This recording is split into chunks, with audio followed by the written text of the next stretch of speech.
Hello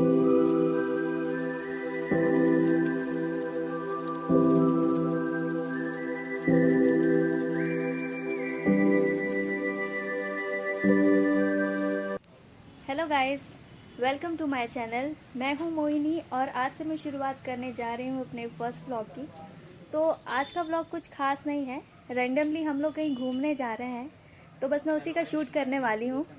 तो चलिए मैं आपको बताती हूं कि हम लोग कहां जा रहे हैं और आपको उस जगह का नाम मैं पहुंच के बताऊंगी। तो चलिए चलते हैं। हेलो दोस्तों, once again welcome back to my vlog. तो जैसे कि मैंने आपको बताया था पहले, तो देखिए मैं सीढ़ियों से होते हुए ऊपर चढ़ रही हूँ। जैसा कि आप देख पा रहे हैं यहाँ पे अभी काफ़ी सारे लोग हैं, क्योंकि ये संडे का दिन था तो यहाँ पे बहुत सारे लोग घूमने आए थे। तो हम लोग अभी सीढ़ियों से ऊपर चल रहे हैं। तो जैसा कि आप देख पा रहे हैं यहाँ पर बहुत अच्छा हरियाली है। बरसात का मौसम है तो हरियाली होगी ही और काफ़ी अच्छा लग रहा है। अगर आपको मन की शांति चाहिए और सुकून चाहिए तो आप यहाँ पर घूमने आ सकते हैं। तो चलिए ऊपर चलते हैं।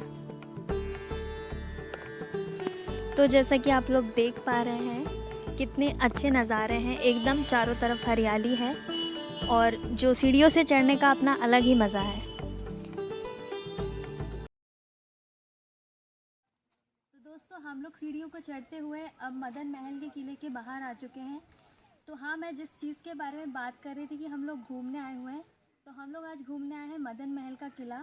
और ये देखिए मदन महल के किले के सामने में ही है एंट्रेंस में ये शिला लगी हुई है जो भारतीय पुरातत्व सर्वेक्षण ने लगाया हुआ है।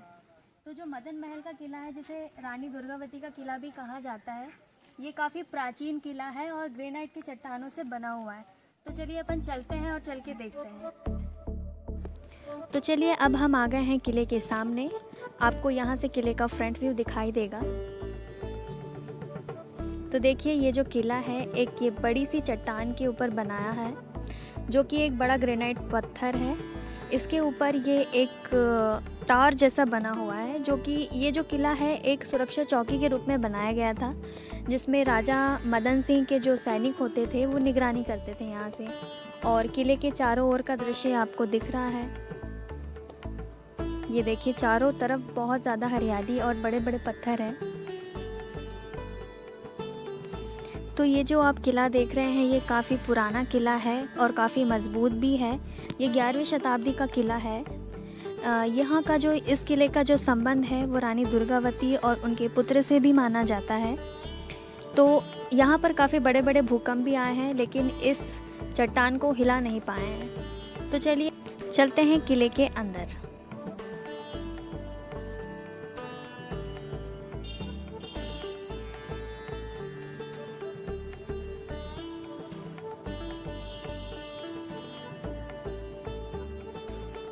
तो किले के अंदर जाने के लिए यहाँ पर कुछ सीढ़ियाँ बनी हुई हैं, जिनमें स्पेस बहुत ही कम है। तो ये जाहिर सी बात है कि सुरक्षा चौकी के रूप में इसका उपयोग किया जाता था, तो इसमें एक या दो ही इंसान एक बार में आ या जा सकते थे। तो चलिए ऊपर चल के देखते हैं कि यहाँ पर क्या क्या है।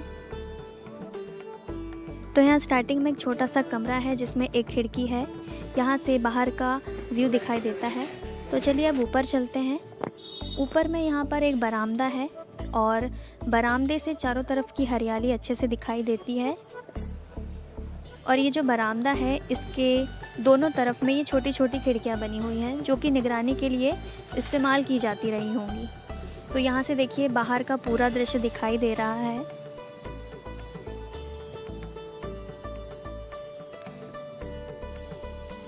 तो अब हम चलते हैं किले के अंदर और जो छोटे छोटे कमरे हैं उनको देखने के लिए।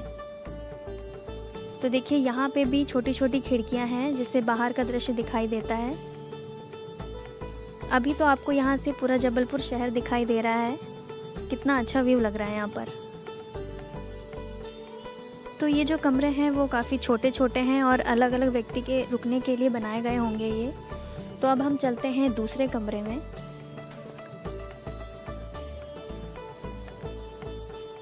देखिए यहाँ से भी एक छोटी सी खिड़की है और यहाँ पर जो एक सुरंग बनाई गई है, और शायद इन सुरंग का इस्तेमाल राजा महाराजाओं के गुप्त रास्तों से आने जाने के लिए किया जाता होगा। और ऐसा माना जाता है कि जो रानी दुर्गावती है वो भी मंडला से यहाँ तक आती थी सुरंग के ज़रिए। तो जो कमरे हैं उनके बाहर में ये बालकनी बनी हुई है, तो यहाँ से आपको बहुत अच्छे दृश्य दिखाई देंगे। देखिए ये अभी सनसेट का टाइम था तो बहुत अच्छा व्यू था यहाँ से। तो अभी हम ये किले के ऊपर से नीचे का दृश्य देख रहे हैं और आप सामने देख रहे हैं कि सामने और भी इमारतें बनी हुई हैं और यहाँ से पूरा जबलपुर सिटी दिखाई दे रहा है। देखिए कितना अच्छा व्यू यहाँ से लग रहा है। और ये जो बाकी के किले के पार्ट्स हैं तो हम यहाँ पर भी अभी चलेंगे।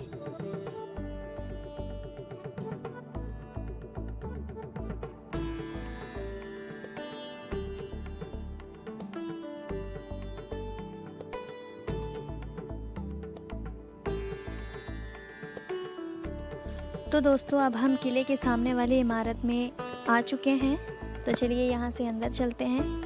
देखिए इसकी जो आकृति बनी हुई है काफ़ी खूबसूरत है। तो ये राजा महाराजा के ज़माने का है तो खूबसूरत तो होगा ही। देखिए ये शायद पता नहीं बरामदा है या ये किसी सभा कक्ष की तरह इसका इस्तेमाल होता था। काफ़ी सुंदर जगह है ये।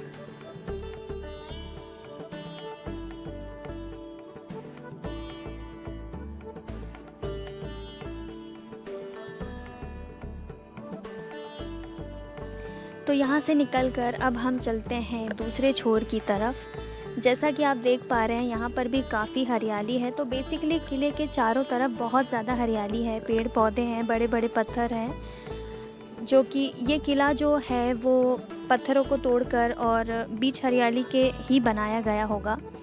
तो यहाँ पर आप जो ये जगह देख रहे हैं ये शायद स्नान गृह है या फिर पानी स्टोर करने के लिए भी इसे बनाया होगा। ये देखिए आप देख पा रहे हैं। और इसमें नीचे जाने के लिए छोटी छोटी सीढ़ियाँ भी बनाई गई है।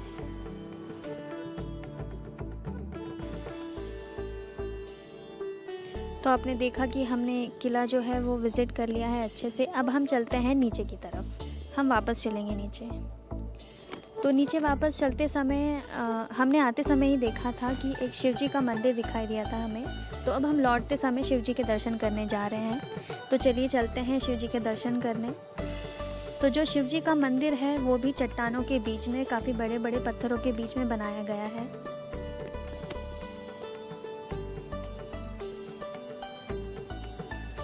तो यहाँ से शुरू होता है शिवजी का मंदिर, लेकिन ये मेन गेट नहीं है शिवजी का। अब आप यहाँ देख पा रहे हैं कि दो बड़े बड़े पत्थर हैं, जो गुफा है उसके अंदर से आपको जाना होगा। तो शिवजी के मंदिर का एंट्रेंस मुख्य द्वार यह है। और शिवजी का मंदिर इन्हें भी चट्टानों के बीच में बनाया गया है। ये पत्थर अभी भी वैसे ही हैं यहाँ पर, और ये शिवजी की प्रतिमा यहाँ पर है।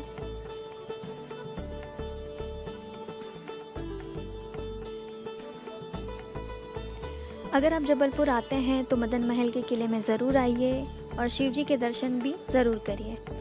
और आप मुझे बताइएगा कि आपको मेरा ये व्लॉग कैसा लगा। ये मेरा फर्स्ट ट्रायल है, मैंने ट्राई किया है, और अगर अच्छा लगे तो लाइक ज़रूर कर दीजिएगा और कमेंट में मुझे ज़रूर बताइएगा। तो मैंने यहाँ पे अच्छे व्यूज़ के कुछ अच्छे तस्वीरें लिए हुए हैं, तो मैं यहाँ पर कुछ अटैच कर दूँगी, आप इसे भी देख लीजिएगा। Thank you for watching.